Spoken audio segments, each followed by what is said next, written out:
ওনার problem হতো খাওয়া দাওয়া করতে পারতো না, পেটের ব্যথা, তুমি গেলে অনেকক্ষণ বসে থাকতো, তারপরে ব্লিডিং হতো, ওজন অনেক কমে গেছিল। এখন আপনার কি অবস্থা? এখন এখন আলহামদুলিল্লাহ সবকিছু ভালো আছে, রিপোর্ট ভালো আছে, রিপোর্টও ভালো আছে। আসসালামু আলাইকুম ওয়া রাহমাতুল্লাহি ওয়া বারাকাতুহু। সম্মানিত দেশবাসী, আমি cancer specialist doctor SM. Sarwar. বিশেষ করে আপনারা জানেন যে সারা ওয়ার্ল্ডের ডাক্তারদের বক্তব্য হলো ক্যান্সার হলে আনসার নেই। আমরা বলবো ক্যান্সার সম্পূর্ণরূপে ভালো হয়। বিশেষ করে একজন ক্যান্সার রোগী সুন্দরভাবে সুস্থ হয়েছেন, আমরা আপনাদের সামনে তার পরিচয় তুলে ধরছি। বিশেষ করে আপনার নাম? আলমন তৈয়ব।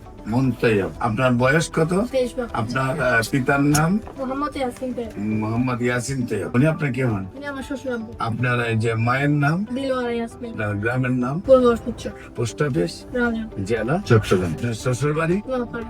নোয়াপাড়া। আপনার ছেলের বউ?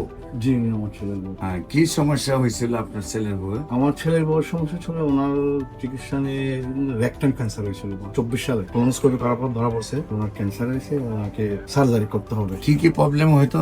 ওনার প্রবলেম হতো খাওয়া দাওয়া করতে পারতো না, পেটের ব্যথা, পায়খানা ব্যথা হতো, বাথরুমে গেলে অনেকক্ষণ বসে থাকতো, তারপরে ব্লিডিং হতো, ওজন অনেক কমে গেছিল। ব্লিডিং হইতো, জ্বালাপোড়া করতো, অনেকক্ষণ বাথরুমে বসে থাকতে হইতো, তারপর বাথরুম হইতো না, আর আস্তে আস্তে ওজন কমে গিয়েছিল।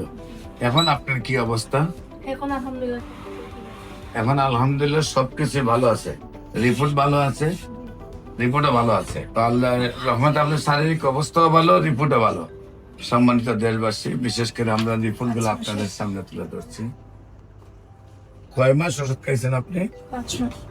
নিয়মিত 4 মাস খাওয়ার পরে 5 মাস রানিং এ সব আমরা আপনাদেরকে রিপোর্ট করাইছি। তো আল্লাহর রহমতে আপনার শারীরিক অবস্থাও ভালো এবং রিপোর্টও ভালো। 4 মাসে যেখানে সুস্থ হয়েছেন, নিয়মিত 1 বছর ওষুধ সেবন করলে আজীবন আপনার শরীরে কোনো টিউমার হবে না।